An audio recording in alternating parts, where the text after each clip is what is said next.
need to feel safe trying something and fail. And I love that they actually use the phrasing, the try it first mentality in the AI action plan. That is such an important trivial phrase that we can jump on and move forward with, because that's exactly what we're embracing is this try this first, see what works, and adapt, innovate, keep moving forward until we get to what right looks like. Another thing is the unstructured nature and the psychological safety that's provided by these events. So basically, by saying you have a block of time, but I'm not going to tell you what to do with that block of time is really unusual in government, both for civilians, military, but also contractors, right? In government, it's very unusual to actually get output in the amount of time you have for a hackathon. And so it's a great forcing function to produce collaboration. For NDIA, the why is a legacy of supporting the warfighter. NDIA has served the warfighter for over 100 years, and we've done it in many different ways. And this hackathon just continues that tradition by accelerating how innovation reaches the tactical edge. I mean, it's where it's needed the most, and we want to move forward with new technology, new innovations, and help the warfighter get to it faster.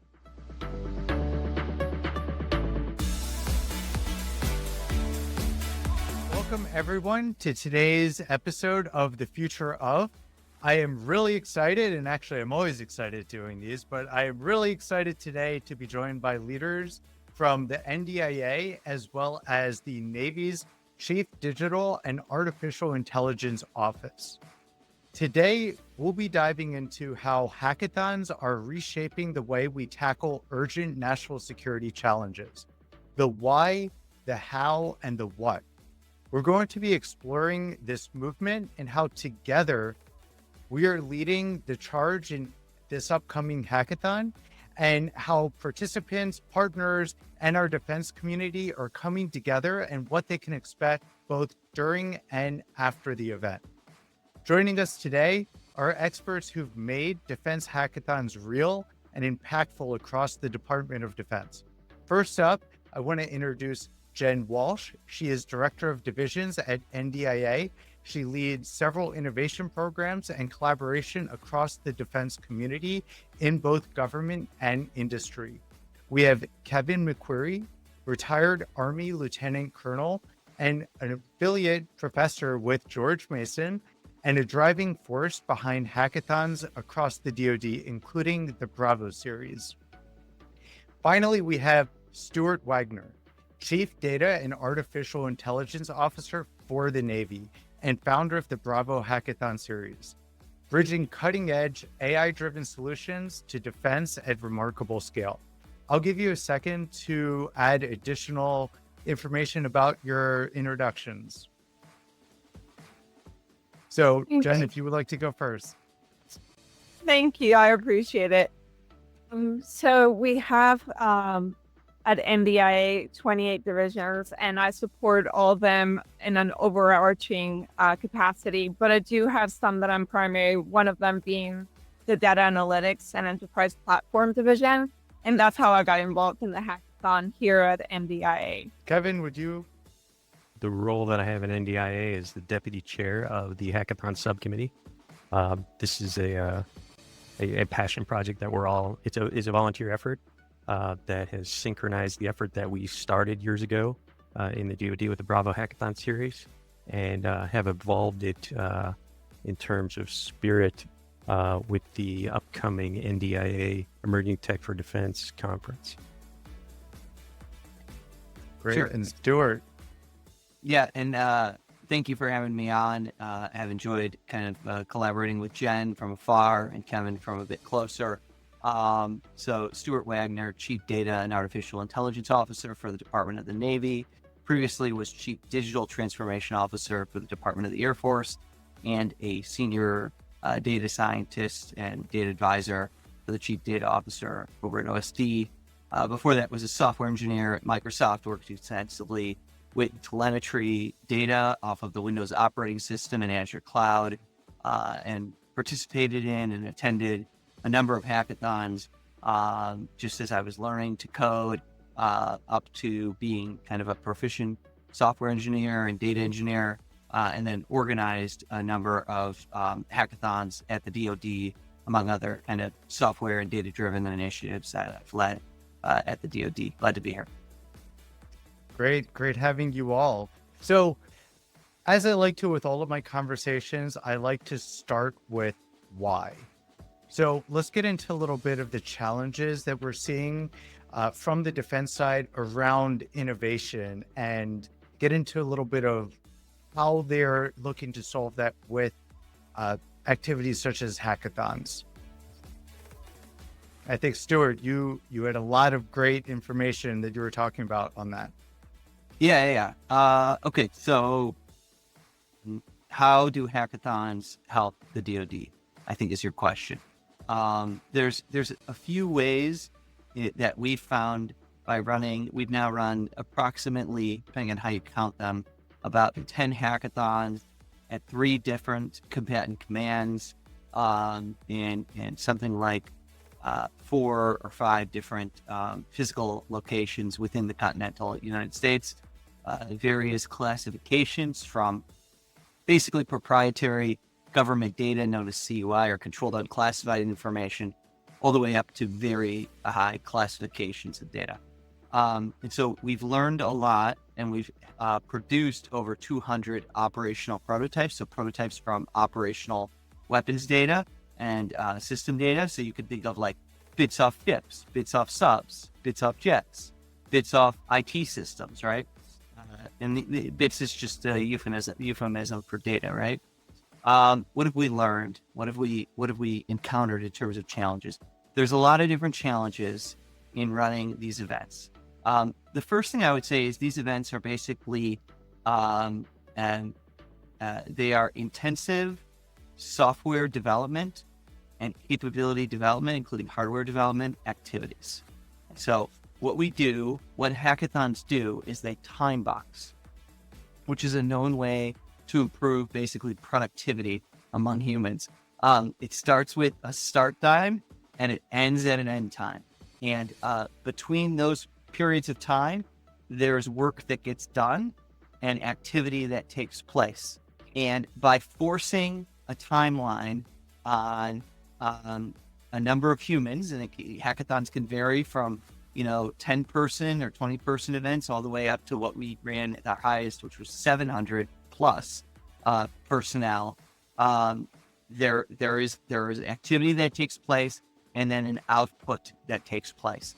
And in government, it's very unusual to actually get output in the amount of time you have for a hackathon. And so it's a great forcing function to produce collaboration, capability development. It also is one of the most interesting parts of an event like this is it's sort of like a classified wedding. And putting that on, it's like throwing a wedding, but it's classified in our case. And so as a consequence of that, lots of things have to be ready at the beginning of it. And that serves as an interesting forcing function. So, for example, in your case, as an industry hackathon, companies are going to be showing up with certain software or certain new versions of software. That needs to be done by the start of the event, or it's not appearing at the event, right? So these sorts of like forcing functions and time boxing is really interesting about these hackathons. Another thing is the unstructured nature and the psychological safety that's provided by these events. So basically, by saying you have a block of time, but I'm not going to tell you what to do with that block of time, is really unusual in government, both for civilians, military, but also contractors, right? Contractors are regularly told the government's like, this is the thing you're going to do, this is how you're going to do it, and this is the date we'll deliver it to you by. And that doesn't provide a lot of flexibility and freedom to try to like build interesting or new novel concepts. So those are some of the big things. The last one I'll note is platform diffusion. So platform diffusion, actually Harvard Business School studied over 160 hackathons. A gentleman named Andy Wu, professor there, studied them. His primary finding about these hackathon events, while the prototypes are interesting, and notably like companies like GroupMe, which was sold for over $80 million and came out of a TechCrunch Disrupt hackathon, there are companies that have formed and products that have been produced from these events. The most notable thing about these hackathons actually isn't the prototypes per se, but it's actually the experience and knowledge and discovery of new software platforms or data platforms, and knowledge, the ability to talk to those who've used them, and the decisions that are made afterwards. And so the ability to kind of platform wars are won and lost in software actually at hackathons. And that's because experience them and try them out and get feedback from others. Those are some kind of base level thoughts and experiences we've had by running a lot of hackathons. I love that. And we're going to get back into some of the value that comes out of these. I believe, Jen, you were... I was going to say, for NDIA, the why is a legacy of supporting the warfighter. NDIA has served the warfighter for over 100 years, and we've done it in many different ways. And this hackathon just continues that tradition by accelerating how innovation reaches the tactical edge. I mean, it's where it's needed the most, and we want to move forward with new technology, new innovations, and help the warfighter get to it faster. So it's just part of what we've been doing for a long time. We're just doing it differently. Yeah, and this is something that I hear a lot, and I think a lot of people have that sense of government moving slow, right? And this is, as Stuart was saying, a forcing function to get innovation happening at a really rapid pace so that we can think more in terms of experimentation, not perfection, right? Having everything thought out at once. And, Kevin, one of the things that we had talked about earlier before we got on the episode was how hackathons began to emerge in the defense context. I'd love to have you talk a little bit about that journey and how we got to where we are now that hackathons are becoming a thing. Well, I could talk to you from the perspective of how, which essentially in my role previously, I was, as we mentioned, a retired Army Lieutenant Colonel. My last position was with the Secretary of Defense's Chief Digital Artificial Intelligence Office. And Advana was our data analytics and AI platform that we were farming out to everybody. My division chief at the time had an existing relationship with Stuart, and Stuart had invited him down to Hurlburt Field. I always stumble on that word. I always said it right. Where they had an example of the Bravo series underway. And Nick Lanham, you had him on a previous podcast. He may have mentioned this, but he got his first exposure to the Bravo hackathons there, came back and was like, you need to see this. We need to be exposed to this. Get involved, see what it's all about. This is going somewhere. And I very quickly got signed up to observe as a judge. But as I started to paint the picture of what they were trying to achieve, I pivoted from being an observer to being an active participant in the development and the execution of the event. And I helped them execute the event in Indo-PACOM, which was the largest ever at the time type of event that the DoD had ever executed. There was, and there still is to some extent, a little bit of, I'm going to say ignorance isn't the right word, but people don't necessarily embrace or understand what we're trying to achieve here. And it is hard to articulate the value of what we produce, especially because some of the conversations are anchored in failure is actually success. Learning how not to do things, learning many ways of how to do things wrong. There's value to that if you capture it properly. I will tell you that along the way, as I continue to refer to, I was actually invited as a function of having this role. I was invited to speak at the U.S. National Drone Association's first ever national conference. As you might imagine, that drone association is steeped in the activities that are going on in Eastern Europe right now. And many of the participants at that particular event, I would estimate at least 50% of the audience were either directly or indirectly involved in real activities that are going on right now involving drones. And I'm not going to step on Stuart's thunder because he's going to talk about his visual effects cycle at some point. But it was astonishing to me that all of these people had not experienced the previous, but in a way, they were living that model in real time in places where it really matters. And it was just such a validation of that concept, and justified all of our efforts as we try and get behind this and push this ball forward, because we believe this is the future of how we're going to be successful in this environment with these rapid adaptation and innovation exercises. Because while it's working right now with what they're doing over there in Eastern Europe, you don't want to be learning how to exercise this at the tip of the spear. You want to be practiced in this and know how to do this, so it's a reflex and you could do it even faster and more effectively. And I think that is part of the big mental shift. And I find myself spending the last 8 years in San Francisco, working in tech for the last 20 years. All of this stuff to me seems, we have to move quickly. There is no failure. There's learning. If you're not adapting quickly, you're going to fall behind and you're not going to have a chance to catch up. And I love that, this is coming to fruition now, and, defense is beginning to adopt that mindset a little bit. Now, this event, I understand, is additionally unique. NDIA's first hackathon, and it's here in DC, which is the center point of industry, technology, policy, defense. It's bringing all of these things together. Actually, AJ, this is a global event. NDIA Hackathon is a global event. We are bringing together outstations from Germany with our combatant commands.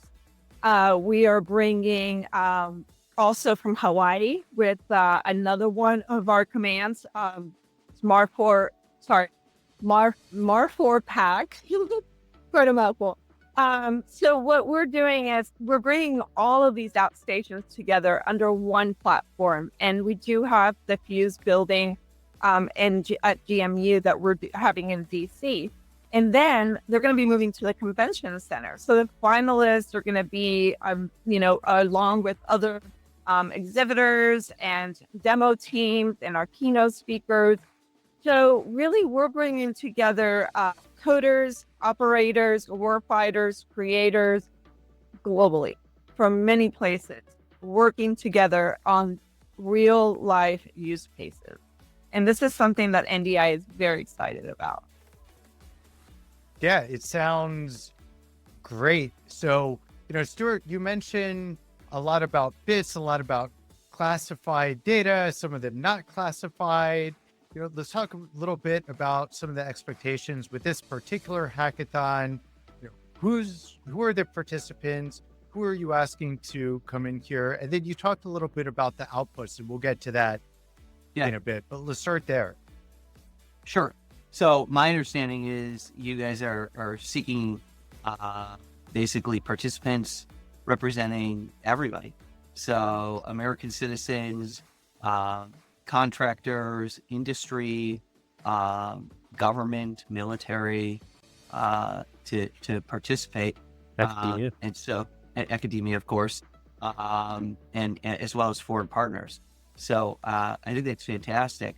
And one of the biggest benefits that I've seen from these sorts of events is that when people work together, they're like basically demonstrating competence, and that can lead to kind of work afterwards as well. And so really excited to see kind of all sorts of participants come together, choose what they want to work on, and demonstrate capabilities, whether it be commercial capabilities or capabilities coming from governments.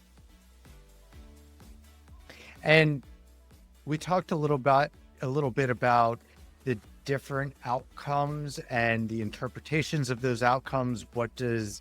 What counts as success? And you mentioned relationships, sometimes companies.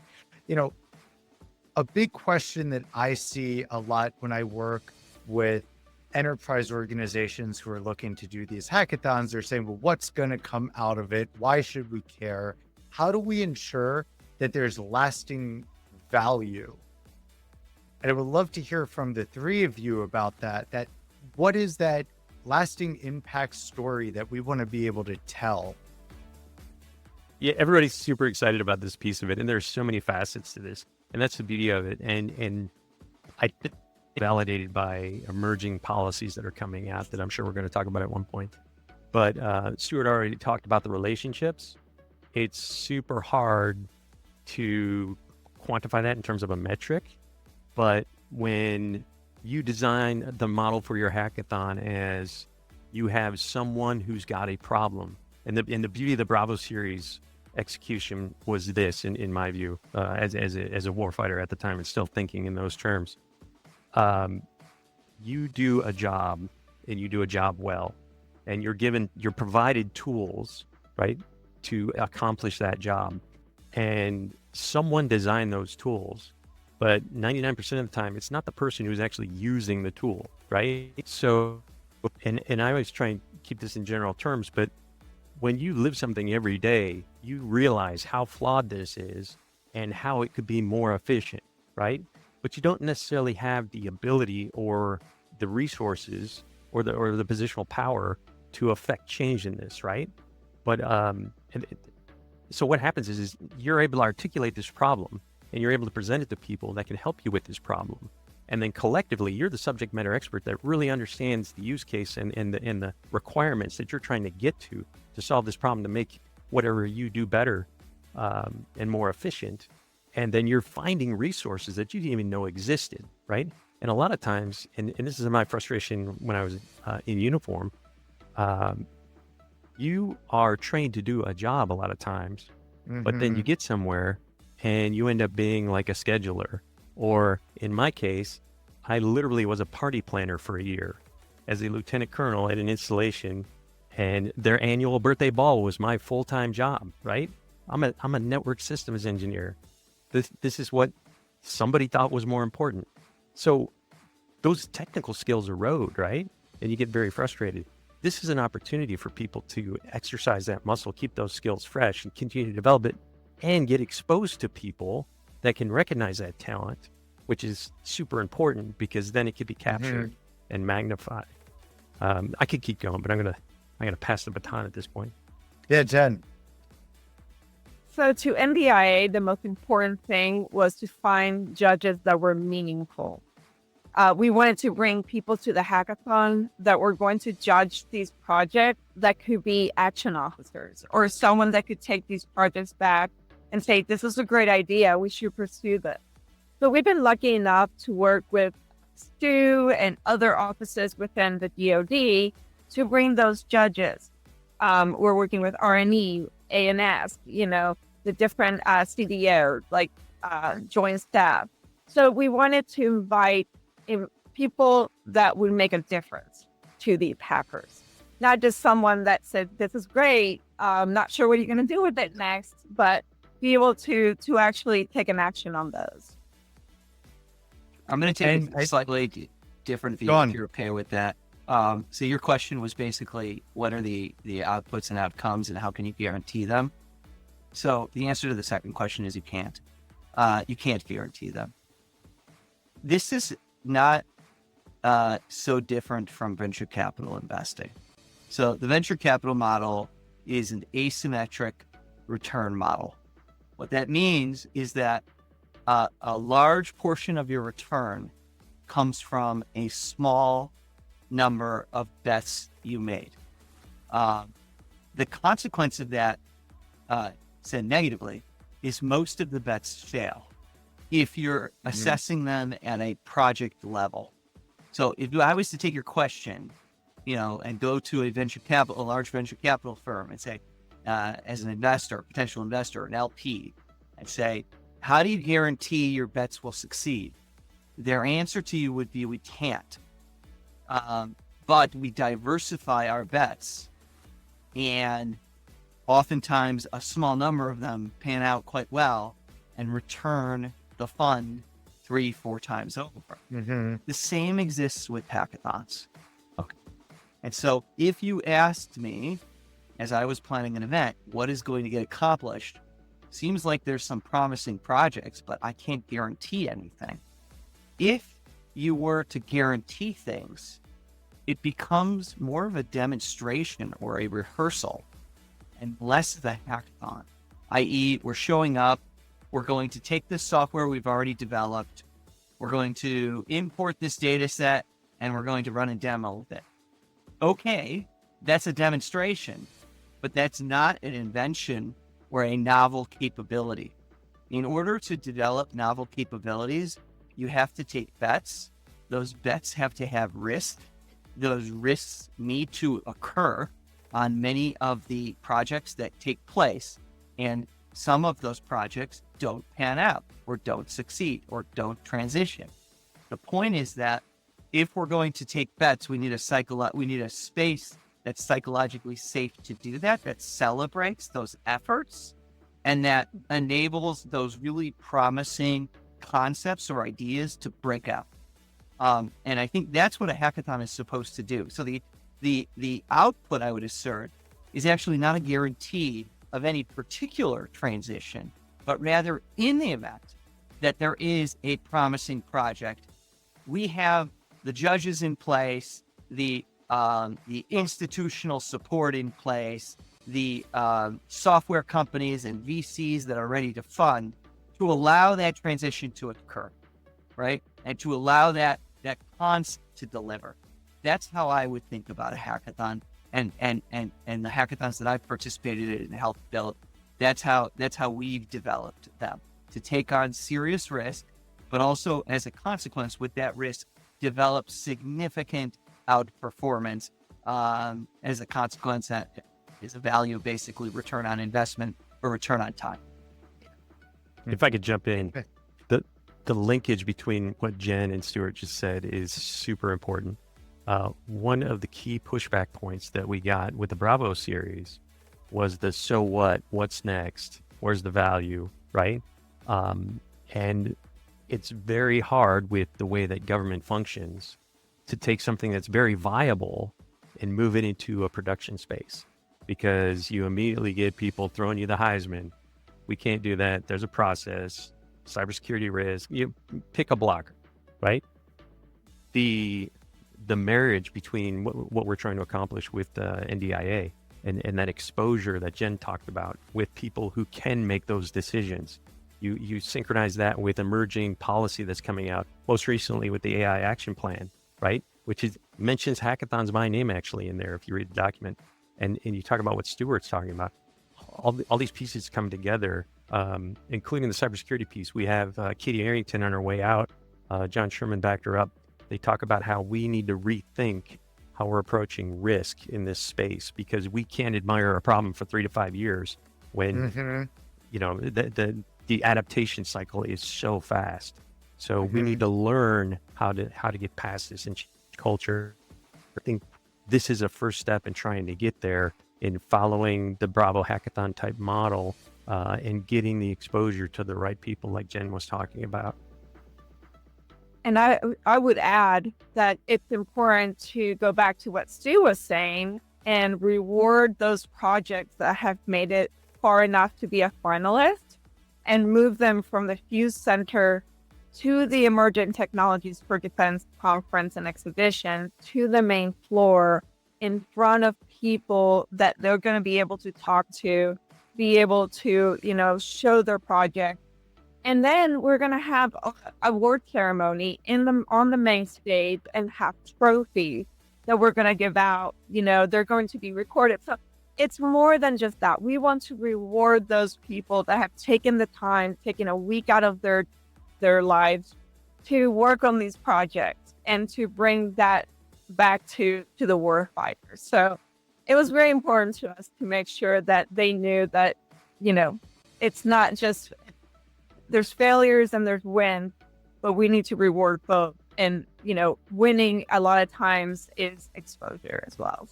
Mm-hmm.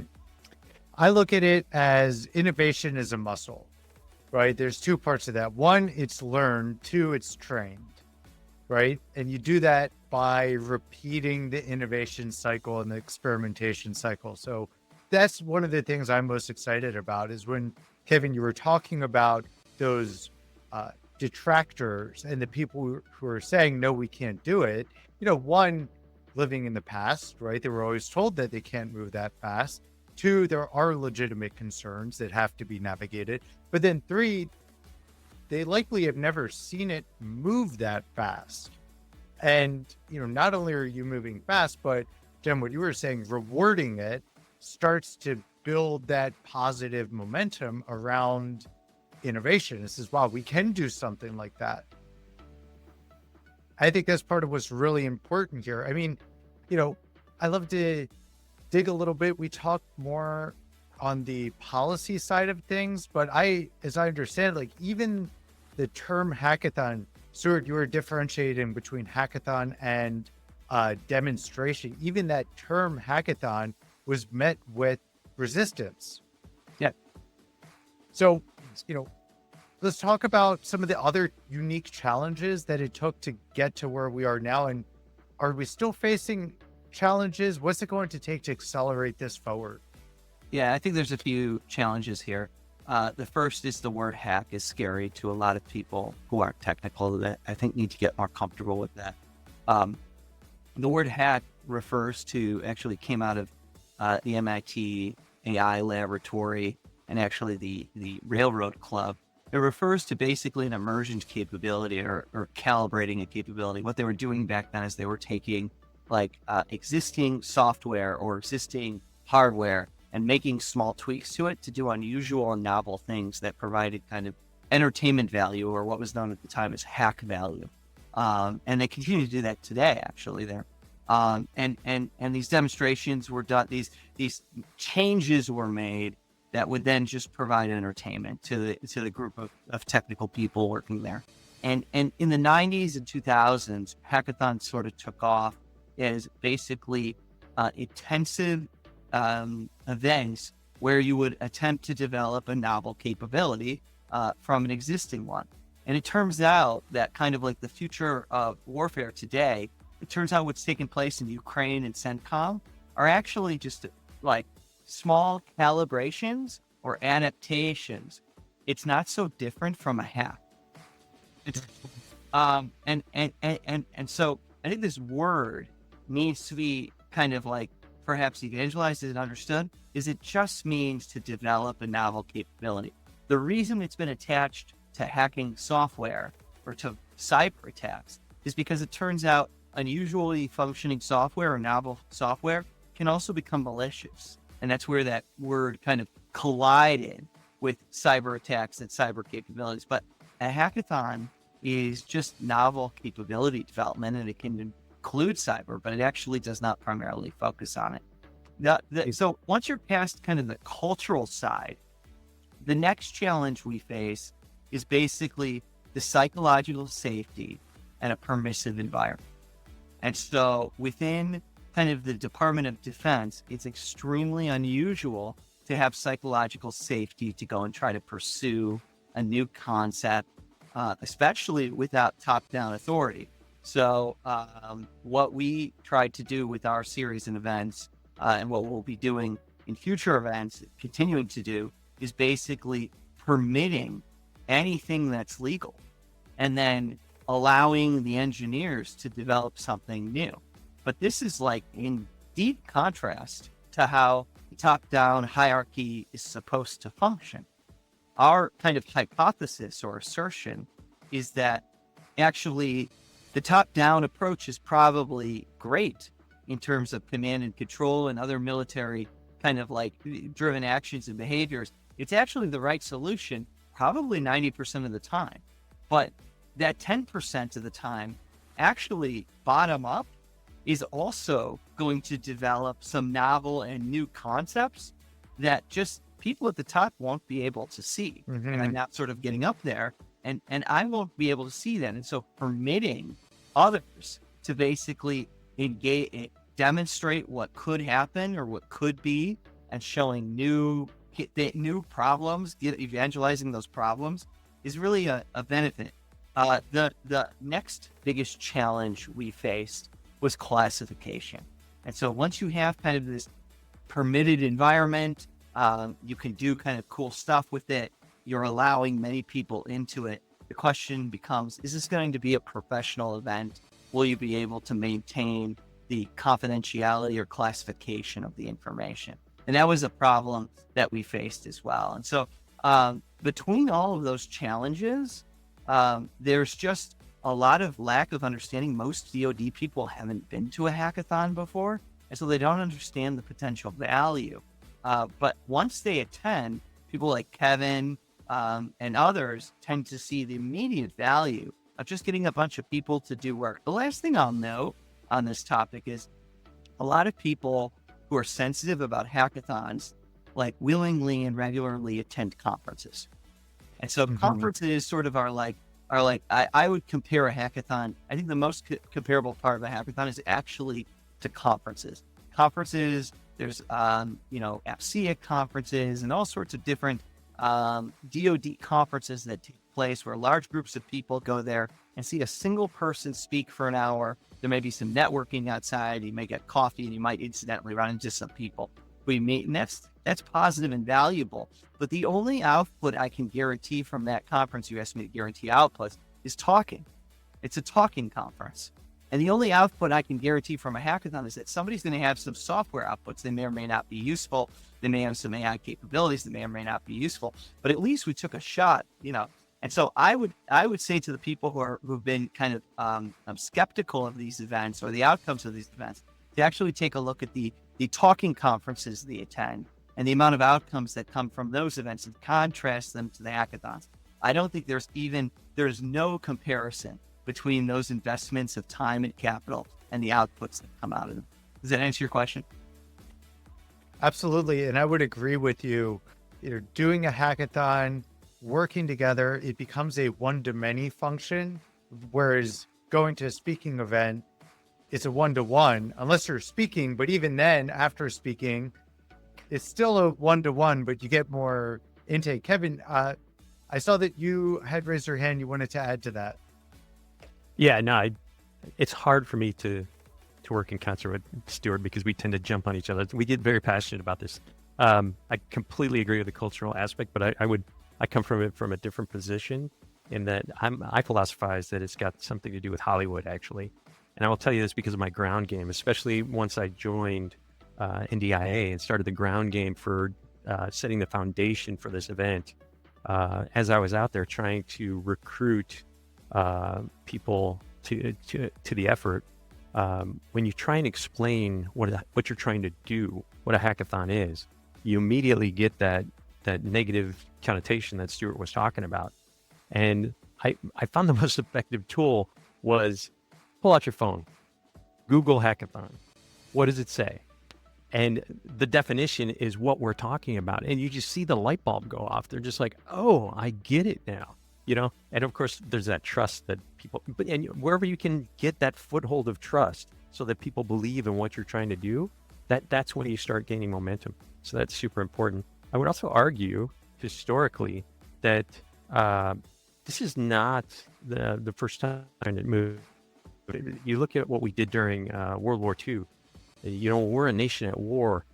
That adaptation and innovation it becomes inculcated into the culture. And I think we're moving back to that. We don't even realize the space that we're in because we've ventured into a new type of space. We don't even realize we're a nation at war right now. And you can make that argument in a lot of, I'm a lot of military schooling. You're going to hear these arguments over and over again from us. We argue that we're actively in that space. And I don't think we know how to win it yet, but we're starting to realize, and senior leaders are starting to realize this. If you listen to what the chairman of the Joint Chiefs of Staff has been saying recently, people are understanding that we need to venture into this space if we are going to have, and Stuart's with me on this one, everybody likes to say decision advantage. We think we need to have adaptation advantage to come out on top in this environment and to keep the peace. And I think, and I want to drop this out there because I love this phrasing. These situations, these safe spaces that we keep talking about, are an environment where, and it's very uncharacteristic of the military to allow this, but we're starting to embrace this and give this top cover for. It's productive stupidity, right? You need to feel safe trying something and fail. And I love that they actually use the phrasing, the try it first mentality in the AI action plan, that is such an important trivial phrase that we can jump on and move forward with, because that's exactly what we're embracing, is this try this first, see what works, and adapt, innovate, keep moving forward until we get to what right looks like. And I think And the I would- phrasing is really important. Go ahead, Jen. No, it's okay. I was just going to say, and I was going to add, innovation is exponential. What better way to show that than to have a week-long hackathon in which you come in with just, it's like Stu was saying, bits to effects. You know, you bring a bunch of different things together. There's information, there's data, there's people, there's partnerships. And at the end of the week, you have something, whether the product is something you can use or not, but this collaboration, this innovation, what they've been working on is accelerated because they did it continuously for a week. So what better way than to show that than a hackathon? Jen, I'm going to ask you another question. And because we mentioned some of the different groups who are going to be attending. So the hackathon is in a couple weeks, right? Let's talk about some specifics on how do individuals get involved in it. If they're interested, they want to learn more, they want to be involved. This is all new and exciting to them.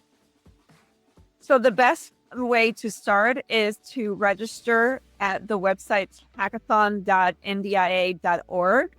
It's free to register. And once you register, you can register as a hacker or you can register as a sponsor. You can provide data. You can also be a judge or you can just volunteer. If you're someone that's very passionate about hackathons and you're a subject matter expert, we'd love to have you there. You know, you can help our teams. And then it's going to be happening. It's going to start at the GMU Fuse building. And as I mentioned earlier, the finalists on Wednesday morning are going to move to the convention center, which is at the Emerging Technologies for Defense Conference and Exhibition. And you mentioned there's a global aspect to it as well. Yes. So to us, this is like global information dominance event. You know, like I said, it's delivering bits to effects. We're going to have people from Germany, people from Hawaii, people from Washington, D.C. And the way that they're going to come together is going to be through this platform. We partner with Maximus to build this platform. They've done an amazing job. It brings all of the information together that you're going to need, you know, for data sponsors, for judges, for hackers. It's a place where everybody can collaborate. This platform is amazing. Once you register and you see it, it has everything you need to be able to participate in the hackathon. Very exciting. I'm very excited. I'm going to be there. So for the individuals who want to come on and talk about the disruptive stuff that they're doing, I will be there with a couple of my colleagues. So before I move to getting some final thoughts from everybody, I do want to ask this question. What technologies, use cases, challenges are you most excited and hoping come up during the hackathon that people are focusing on? And so I'll go around Robin, Kevin, if you want to start.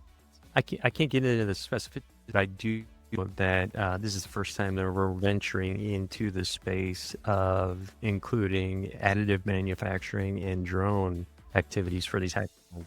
That gets a lot of people excited. It's a no-brainer if you look at the environment today. These are exciting spaces to be moving forward into, and I can't say enough about how excited I am about that space. I do want to comment before I lose it. Jen mentioned Maximus. An interesting note that was not brought up is that's happening because the lead developer, if you will, from Maximus actually was a participant in the Indo-PACOM hackathon. So this is a passionate coalition. People are seeing how beneficial these events are and want to continue in this community and strive to make it better.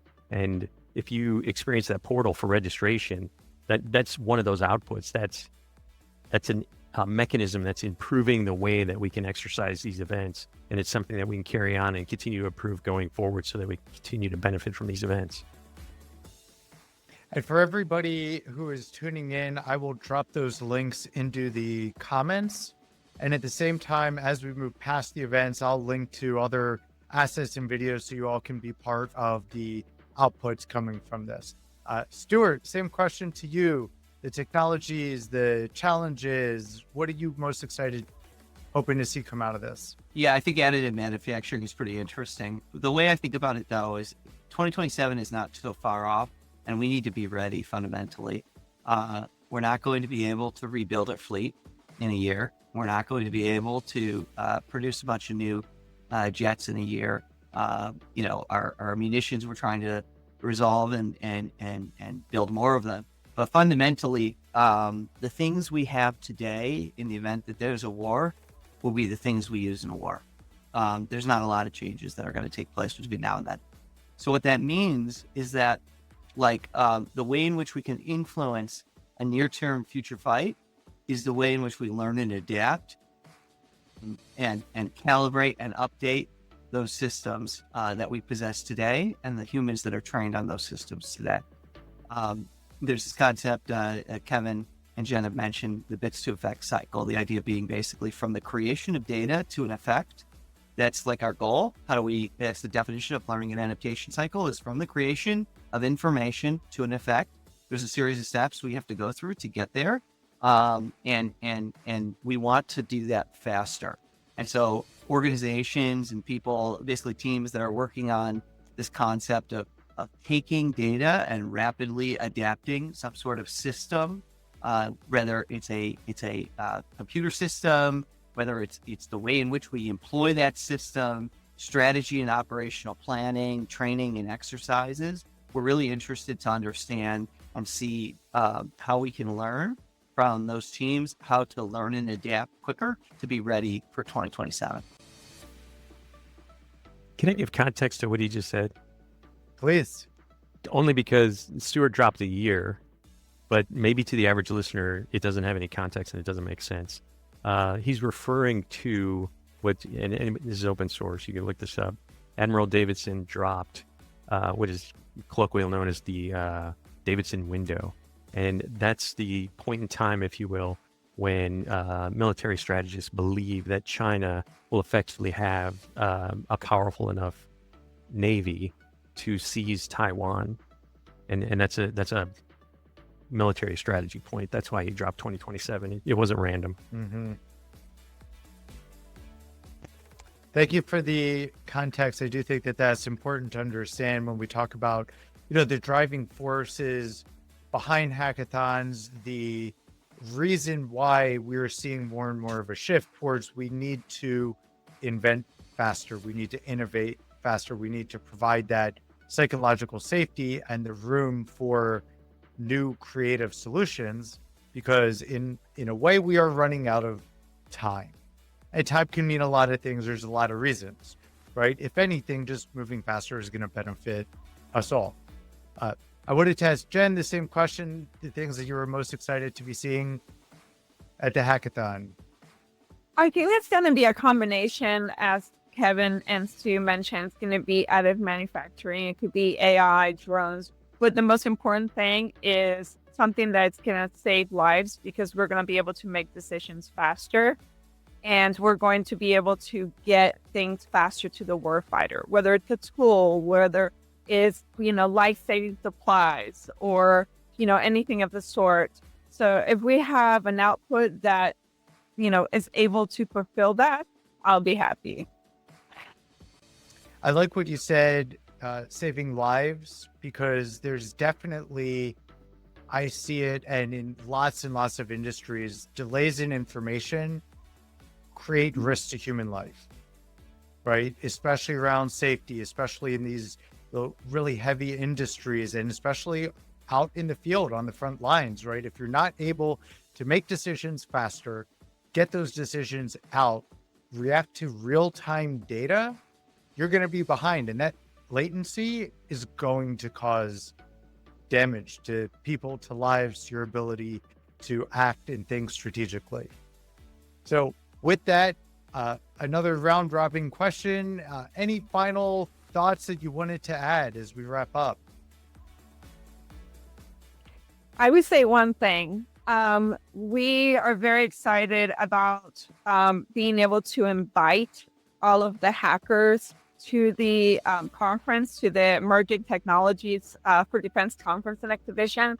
So whether you make it as a finalist or not, please come to the conference. It's free for the finalists, but it's only $250 for the ones that don't make it. So we look forward to seeing you there and to be able to introduce you to some of these decision makers and industry leaders that we're going to have there. Great. Kevin, Stuart? I can't say enough about how important the participation is. If you're unfamiliar with these communities, it is very welcoming. You will be astonished at how much everyone, it's a like-minded community, and we're all trying to get to the same place, and it's a positive place, and it is for the collective greater good. That sounds really lofty, but when you experience it, you'll see exactly what I'm talking about. And to Jen's point about even if you don't make it as a finalist, it will pay dividends going forward. People are actively seeking other people in this space because we need to keep developing and nurturing these skills. And this is where you find them. You're exposing yourself and you're creating opportunities for yourself just by physically being there. Really good point. And I just wanted to clarify for the audience, because we hadn't touched on it before when we talk about coming in and participating. Do you need to come in with a team? What if you're an individual? Can you show up, or teams self-forming at the beginning of the hackathon? Oh, let me jump on this. This is one of the pieces of the Bravo Hackathon series that I absolutely loved. I thought it was absolutely bonkers when Stuart set up this model until I saw it in execution, where people would literally get on stage and their speech about what my problem is and what skill sets I think I need, and just the wheels turning in the audience. And the person who's briefing is the subject matter expert on the problem, but the subject matter experts in the solution are in the audience. So some people, yes, do come, and please do. If you have a self-forming team or in a pre-formed team and you think you want to attack something there, great, that is perfect. But the model also is very embracing of people just coming and joining random teams. Most of the vendors that I've communicated with along the way, the questions they ask are, what resources can I provide? Can I send our own team so we can exhibit something magical that we're trying to show people?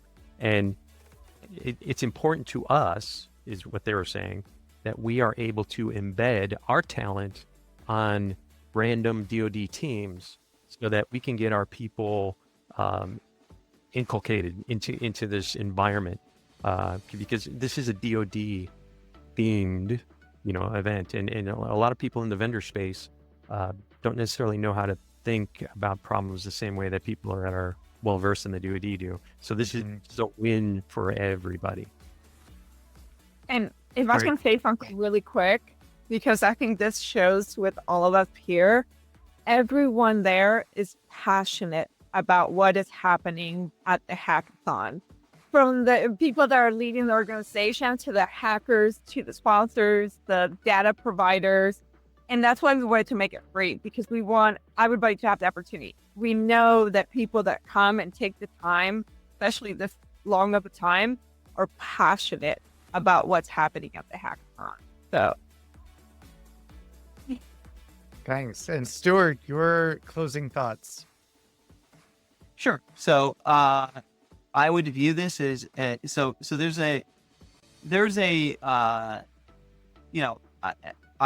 I've spent some time looking at the history of actually kind of intensive software development events and hackathons at the Department of Defense and across kind of defense industry. And obviously they're on the rise. We've seen and noticed some highly classified events that have taken place. We've seen a lot of external events put on by venture capital firms. We're also seeing this put on in Ukraine Ukraine publicly announced that they've run now multiple hackathons focused on taking down Shahid drones. But we've also seen, adversaries and competitors running these as well. So Russia has been running hackathon. China has been running hackathons. This is happening kind of regardless of any one person's opinion or sensitivity around whether or not you actually think hackathons are a good thing or not. They are happening, and they're being utilized today in the countermeasure cycle in Ukraine. The speed to jam, the speed to adapt to jamming, the speed to adapt to munition, the speed to counter adapt to that munition. We're seeing this everywhere. And so fundamentally, I think that participating in events like these is positive because this is a skill set we cannot afford to delay the development in for our national force. And that includes the Department of Defense, that includes intelligence agencies, that includes industry and civilians. And I think that hackathons are a great way in which anybody's trying to get involved in the fight. They have the opportunity to meet people. You get all the benefits of a talking conference because you're meeting people and you're talking with people, but you're also establishing competency. And DoD needs to establish competency to deliver effects. And so excited to see kind of exciting participants and meaningful contributions to the defense of our nation and our coalition partners from the outputs of this event. I'm glad that you brought up that other countries are actively doing this. It really is a situation where you have to adapt or you're going to fall to the wayside. In this case, going back to safety, falling to the wayside, one, really isn't an option for us as a country. And two, there are real lives at stake by falling to the wayside. So, with that, I wanted to thank you all for joining. The hackathon is August 25th to 29th, with the conference from the 27th to the 29th. I think I got all of that right. I will end with just one question. Since Kevin, you mentioned Hollywood version of hackathons, will Jolt Cola be making a reappearance at the hackathon? Can we make that happen? So Stuart is the one that comes up with these crazy ideas because every hackathon that he has executed, he's come up with some very clever anchors, as walkaways, just participative efforts. I don't have anything to do with that. He's the clever, funny one. He may have already thought of that. I did not, but that's a great idea. That is a fantastic idea. Since we're talking Hollywood, if I have an opportunity to be dramatic, I want to reference the AI action plan again. There's an important quote, I think, right in the preface. It's the last sentence there. And it underpins everything we're talking about here, which is to secure our future, we must harness the full power of American innovation, what we're accomplishing here. And it's hard to overstate how important that is. We really do. This is where I see leaders at the top and policymakers and even leaders in private sector. This is where it becomes really important, right? Top down, it works great. And, we do need the bottom up as well. And the responsibility of those leaders are to make space for innovation to happen, or that safe space we used to enable people to experiment. And that, I think, is the most important thing. We need to be making space for this. We need to be making space for people to be willing to experiment without fearing for their own safety, security, longevity within their jobs. Agree. So, thank you again. I really appreciate all of your time. I look forward to seeing you at the hackathon, and we'll be publishing a lot more as we wrap up. Thanks, Thank you very AJ. much. Thanks for having us.